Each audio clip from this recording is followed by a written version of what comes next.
Assalamualaikum warahmatullahi wabarakatuh. Bismillah, alhamdulillah, salatu wassalamu ala rasulillah wa ala alihi wa sahbihi wa man wala wa la hawla wa la quwwata illa billah. Ma ba'du. Nawaitu ta'allum wa ta'lim wa tadhakkur wa tadhkir wa naf'a al-intifa'a wal ifadata wal istifadata wal hassa ala tamassuk bi kitabillah wa sunnati rasulillah wa du'a ila al-huda wa dalalat ala al-khair ittiqa'u sillam bardat ihsa bi qurbi subhanahu wa ta'ala. Para santri Baitul Quran khususnya kelas 2A yang saya cintai, alhamdulillah kita bertemu kembali dalam pelajaran kita, yaitu pelajaran Nahwu kitab Muntaha. Alhamdulillah kemarin kita telah membahas tentang apa itu jumlah, satuan terpuncak daripada satuan terpuncak daripada susunan bahasa Arab, susunan teks bahasa Arab, yaitu kalimat. Jumlah atau kalimat, jumlah dalam bahasa Arab, bahasa Indonesianya kalimat. Sebelumnya kita udah bahas frase atau yang disebut dengan tarkib dan juga satu kata di semester yang lalu. Nah, kita sudah bahas jumlah terbagi menjadi dua, yaitu jumlah ismiyah, jumlah fi'liyah. Jumlah ismiyah adalah jumlah atau kalimat yang diawali dengan isim. Jumlah fi'liyah adalah jumlah yang diawali dengan fi'il. Ya. Jadi Allahumma shalli ala sayyidina Muhammad. Sekarang kita sudah memahami konsep terpuncak daripada susunan teks dalam bahasa Arab. Gitu. Nah, kita sekarang akan melanjutkan pembahasan kita kepada bab yang lebih kompleks lagi, yaitu tentang uslub namanya. Pembahasan tentang uslub. Mari sama-sama kita simak pelajaran kali ini. Nah, peringatan juga, setelah saya cek masih banyak teman-teman kelas 2A yang tidak melihat videonya, artinya tidak hadir gaib dalam pelajaran dan juga tidak mengerjakan tugas. Dilihat ghaiban dari tidak mengerjakan tugasnya. Maka saya ingatkan kembali bahwasanya surat teguran akan dilayangkan bagi siapa yang masih mengulangi kebiasaan gaibnya di semester ini, ya. Tetap dihitung bahkan dari Januari kemarin lalu Februari ini, kalau misalnya masih ada, mungkin nanti di akhir Februari akan dilayangkan surat teguran bagi yang masih memiliki kebiasaan untuk gaib di tiap pelajarannya. Hitungannya 2 bulan, yaitu Januari dan Februari. Oleh karena itu karena masih sedini mungkin, masih mula-mula seperti ini, maka diharapkan keistiqomahan dan kerajinannya ditingkatkan lagi begitu, ya. Mari sama-sama kita lanjutkan pelajaran kita.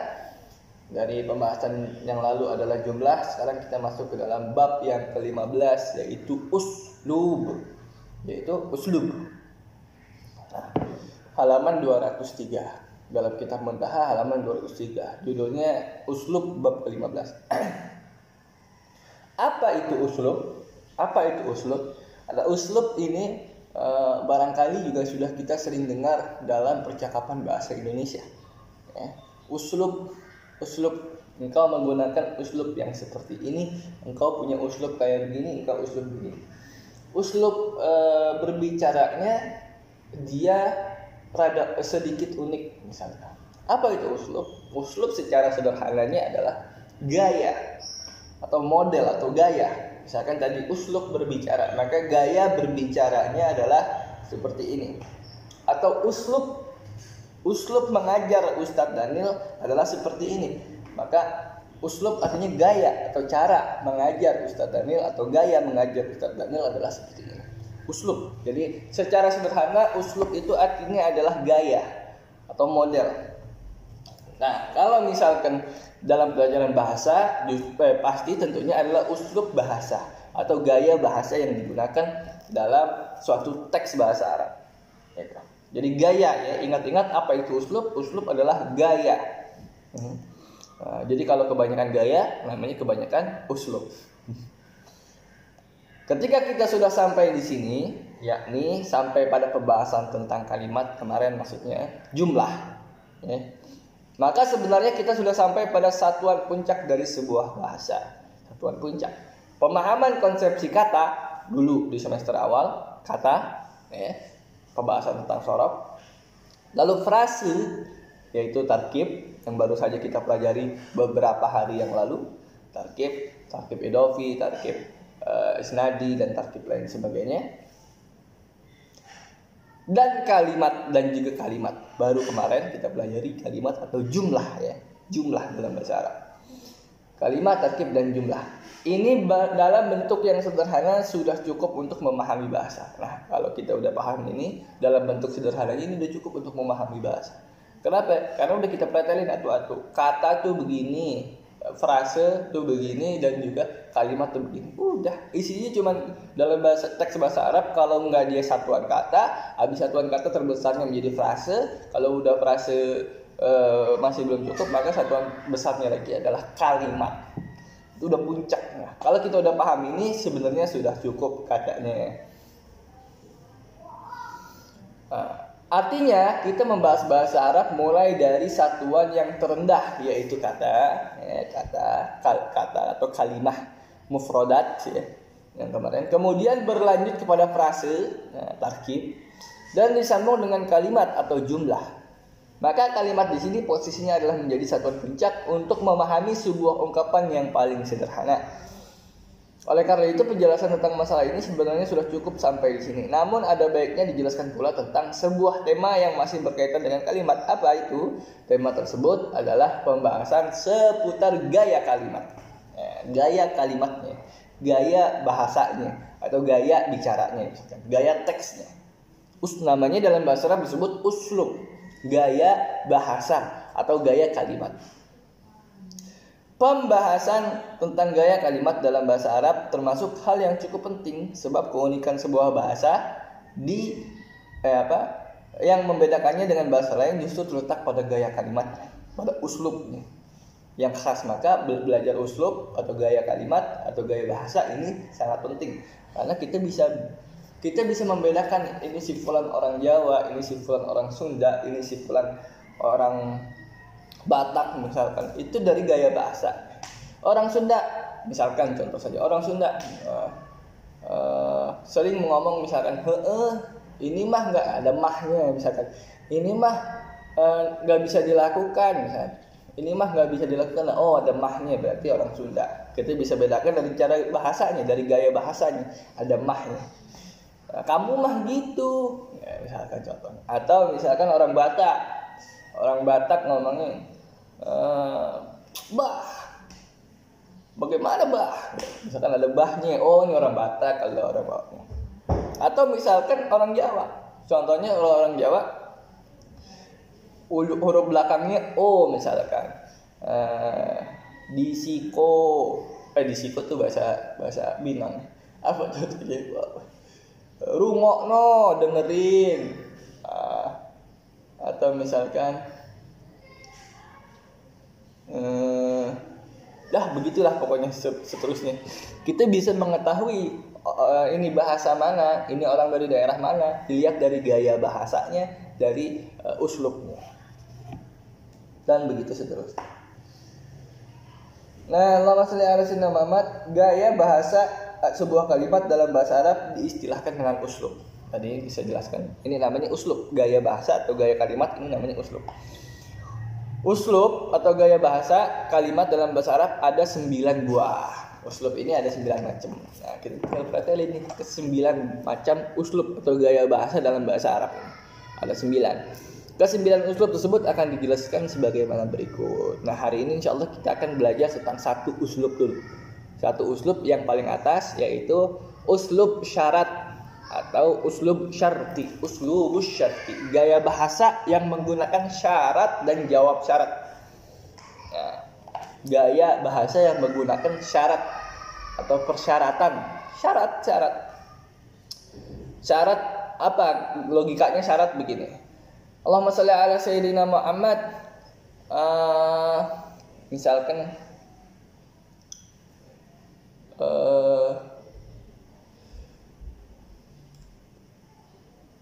syarat masuk Allahumma shalli ala sayyidina Muhammad. Syarat masuk Beki adalah berusia minimal 12 tahun. Contoh saja ya. Syarat masuk BEKI adalah berusia minimal 12 tahun. Maka siapa yang 12 tahun, jawabnya dia bisa masuk BEKI. Nah, ini syaratnya, ini jawab syaratnya. Siapa yang 12 tahun bisa masuk BEKI. Siapa yang 12 tahun bisa masuk BEKI. Maka syarat masuk BEKI adalah 12 tahun. Siapa yang 12 tahun bisa masuk BEKI. Nah, ini syarat, ini jawab syaratnya. Siapa yang 12 tahun bisa masuk BEKI. Nah, itu namanya syarat kan? Syarat, persyaratan sesuai dengan bahasa Indonesia, syarat seperti itu. Cuman dalam bahasa Arab syarat ada namanya syaratnya. Jadi contohnya siapa yang 12 tahun, ini syaratnya namanya. Maka ada jawab syaratnya yang kedua. Jawab syarat yaitu contohnya bisa masuk BEKI. Siapa yang 12 tahun syarat bisa masuk BEKI adalah jawab syarat. Jadi dalam bahasa Arab ada konsep seperti itu atau gaya bahasa uslub seperti itu. Apa uslubnya? Syarat yaitu adanya ya syarat dan jawab syaratnya. Adanya syarat dan jawab syaratnya. Apa itu syarat dan jawab syaratnya? Kita pelajari masing-masingnya. Fokus nih sekarang di sini. Fokus nih. Uslubus syarat, gaya bahasa menggunakan syarat. Uslubus syarat, gaya bahasa menggunakan syarat. Uslub syarat adalah gaya kalimat yang mengandung makna syarat. Makna syarat. Tadi gampangnya kayak tadi, mana syarat? Siapa yang 12 tahun bisa masuk BEKI. 12 tahun itu menjadi syarat, konsekuensinya atau keuntungan dari syarat tersebut adalah bisa masuk BEKI. Syarat dan jawab syaratnya. Syarat dan jawaban dari syarat. Uslub ini terdiri dari 3 unsur. Terdiri dari 3 unsur. Apa saja 3 unsur itu? Yang pertama adalah jumlah syartin, adanya kalimat syaratnya dulu atau jumlah syaratnya. Syarat itu terdiri dari 3 unsur. Yang pertama jumlatu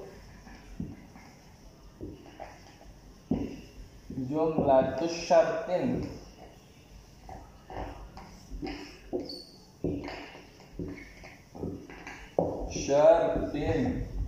Jumlatu syartin. Yang pertama jumlatu syartin. Jumlah syaratnya. Yang tadi saya bilang syarat.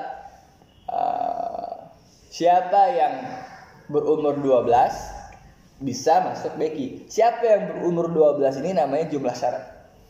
Jumlah syarat. Yang kedua, bukan harus ada 3 unsur. Unsur yang kedua adalah jawabu syartin. Jawabu syartin. Contohnya apa tadi? Bisa masuk BEKI. Siapa yang umur 12 bisa masuk BEKI. Jumlah syaratnya siapa yang berumur 12 itu jumlah syarat. Maka jawab syaratnya adalah bisa masuk BEKI. Tapi ada unsur yang ketiga yang penting juga. Apa unsur ketiganya? Unsur ketiganya adalah adatu syarti. Adatu syarti. Adatu syarti. Ini dia.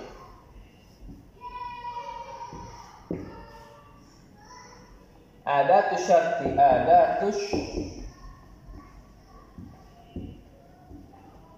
Syarti. Apa adatu syarti? Adat itu artinya alat. Syarat. Maksudnya alat yang bisa menghubungkan antara jumlah syarat dan jawab syarat. Contohnya apa? Ada syarat. Contohnya siapa dalam perkataan kita? Siapa yang berumur 12? Siapa yang berumur 12 bisa masuk BEKI. Nah, siapa ini menjadi penghubung antara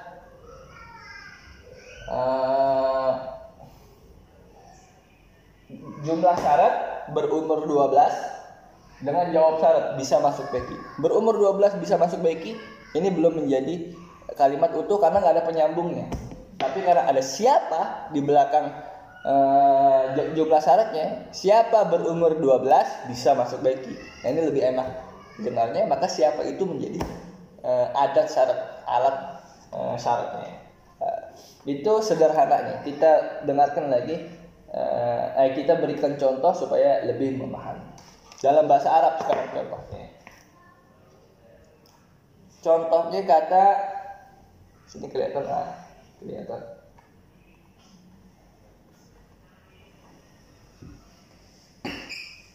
Man, nih bahasa Arab itu contohnya. Man, yahtarim. Man, yahtarim. Ini biarin disukun dulu. An-nasa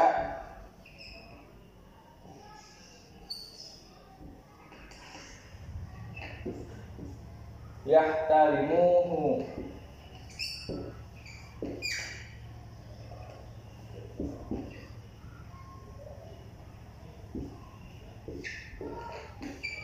Ya kan? Man yahtarim an-nasa yahtarimuhu. Man yahtarim an-nasa yahtarimuhu. Ini contoh daripada uslub syarat atau gaya bahasa menggunakan syarat. Artinya apa? Artinya pertama, man siapa, yahtarim yang menghormati, an-nas orang lain atau manusia. Siapa yang menghormati manusia lain, yahtarimuhu, maka manusia lain akan menghormati dia. Gitu. Nah, ini namanya uslub syarat. Siapa yang menghormati orang-orang lain, maka orang-orang lain akan menghormati dia. Nah, kenapa disebut uslub syarat tadi? Uslub syarat ada 3 unsur. Yang pertama jumlah syarat, syaratnya. Ada jawab syarat, jawaban dari syarat tersebut. Ada alat syarat, ada alat yang bisa menghubungkan antara jumlah syarat dengan jawab syarat. Apa saja? Contohnya, yang pertama jumlah syarat. Mana jumlah syaratnya? Yahtarim an-nasa. Yahtarim an-nasa. Menghormati manusia. Menghormati manusia sudah Yahtarim an-nasa menjadi syarat. Ya. Karena artinya siapa yang menghormati manusia. Nah, siapa yang menghormati manusia atau menghormati manusianya menjadi syarat. Menghormati manusia syarat untuk apa? Jawaban syaratnya adalah ini, yahtarimuhu, untuk agar manusia-manusia lain menghormati dia. Kalau mau manusia-manusia lain itu menghormati dia, maka dia harus menghormati manusia-manusia lain. Nah, itu kan syarat untuk dihormati orang lain adalah menghormati orang tersebut, begitu. Nah, ini menjadi syaratnya menghormati orang lain. Jawab syaratnya dihormati oleh orang lain. Nah, lalu kita tinggal butuh ada syarti. Alat syaratnya apa? Man, siapa yang menghormati orang lain akan menghormati dia. Nah, ketemu dah ketiga unsur ini, yaitu jumlah syarat, jawab syarat, dan ada syarat. Ya. Saya ulang kembali. Yang pertama, yahtarimun nas menjadi jumlah syartin, menjadi syaratnya, menjadi kalimat yang berkedudukan sebagai syaratnya. Syaratnya apa? Syaratnya adalah menghormati manusia. Nih, yahtarim an-nas. Syaratnya menghormati manusia. Konsekuensi atau efek dari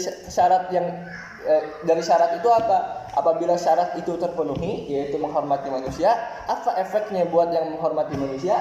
Yaitu yahtarimuhu, dihormati oleh manusia lain. Dia akan dihormati oleh manusia lain.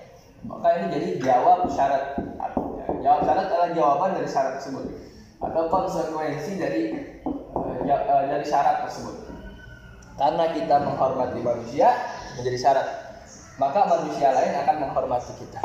Nah, antara jumlah syartin dengan jawab syarti, jumlah syarti dengan jawab syarat dan konsekuensi dari syarat tersebut harus ada syartinya. Unsur yang ketiga harus ada alat syaratnya atau alat yang menghubungkan kedua unsur yang sebelumnya, yaitu jumlah syarti dengan jawab syarti.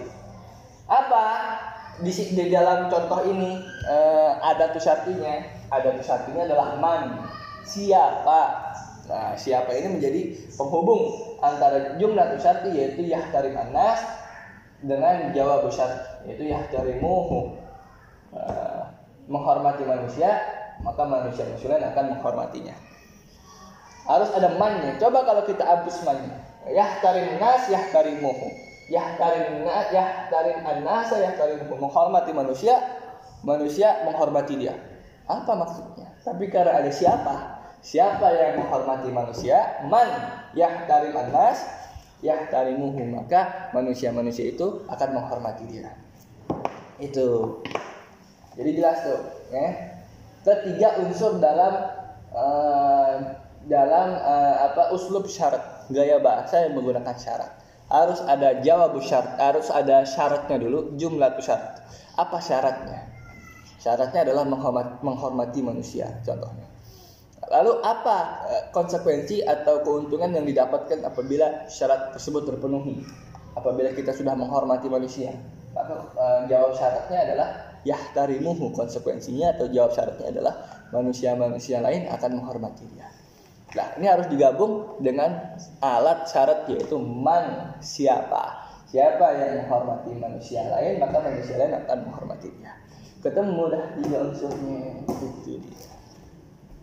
Gampangnya seperti itu.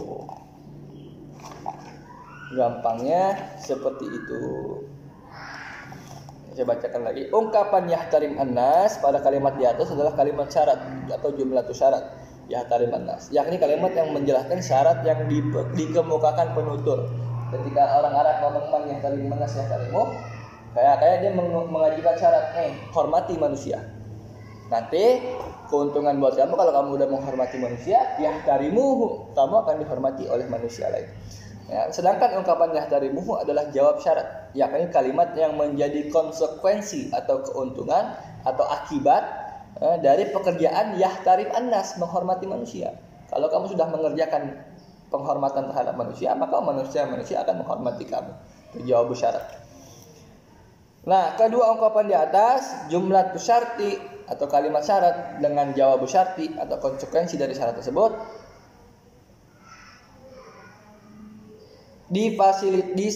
disambung dan difasilitasi oleh huruf man atau barang siapa yang ia disebut dengan istilah adatu syartin. Inilah maksud dari uslub syarat. Disebutnya adatu syartin. Man adalah adatu syartin atau adat syarat atau alat syarat. Adat syarat jumlahnya cukup banyak, diantaranya adalah 18 yang disebutkan dalam contoh di sini.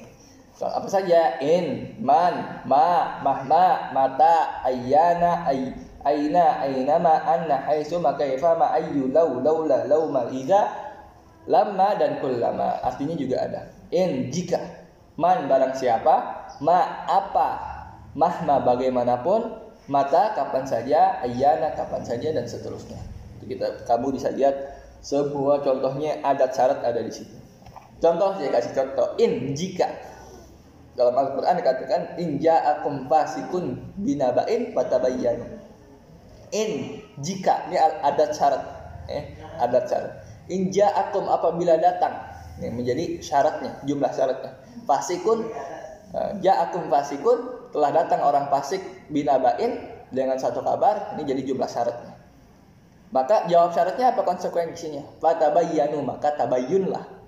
Maka klarifikasilah apa yang dia katakan. In menjadi adatu syartinya, menjadi alat syaratnya. Ja'akum fasikun binaba'in. Ja'akum fasikun binaba'in menjadi jumlah syaratnya, dan fatabayyanu menjadi jawab syaratnya. Begitu seterusnya. Udah, itulah pembahasan kita tentang uslub syarat pada hari ini. Kalau ada pertanyaan silahkan tanyakan di grup. Tugasnya adalah kalian dari ke-18 adat syarat ini, ya, dari in sampai kulama yang 18 itu, ya, yang ini nih ke-18-nya, kalian beri contoh masing-masing dari ke-18 itu satu contoh uslub syarat, kalimat yang mengandung uslub syarat. Di situ ada 3 unsur, ada jumlah syartinya, ada jawab syartinya, dan menggunakan adat syarti ini. Setiap satu adat syarat satu contoh. Gitu. Untuk in, kasih contoh bagaimana kalimatnya dalam uslub syarat. Man, kasih contoh. Begitu juga ma dan seterusnya. Kasih contoh semua yang ada di sini masing-masing. Ya, jangan lupa kasih contoh masing-masing dari tiap 18 adatus syartin yang dikemukakan di kitab tersebut. Dari in sampai kullama atau sampai habis. Ditulis di kertas lalu kirimnya di grup, nggak apa-apa. Jangan sampai nyontek ke teman yang sudah ngirim duluan. Harus cari masing-masing, nggak apa-apa mau cari dimanapun. Jangan lupa sertakan artinya juga. Cari dimanapun, tanya ustadz, lihat di bukunya, misalkan ada, atau lihat di dalam Al-Quran, lihat aja adat-adat syaratnya. Cari di Al-Quran ada jawab syaratnya, ada jumlah syaratnya, ada jawab syaratnya, terus ada adat syaratnya. Maka itu yang menjadi contoh. Ya, cari di mana-mana, asalkan jangan nyontek. Nanti saya cek satu-satu. Kalau plok sama ketiplok, maka pastinya itu adalah menyontek. Jangan sampai menyontek. Itu saja. Jangan lupa tugasnya dikumpulkan paling telat jam 10 dah, nggak apa-apa. Paling telat jam 10 malam ini. Bila taufiq wal hidayah. Wassalamualaikum warahmatullahi wabarakatuh.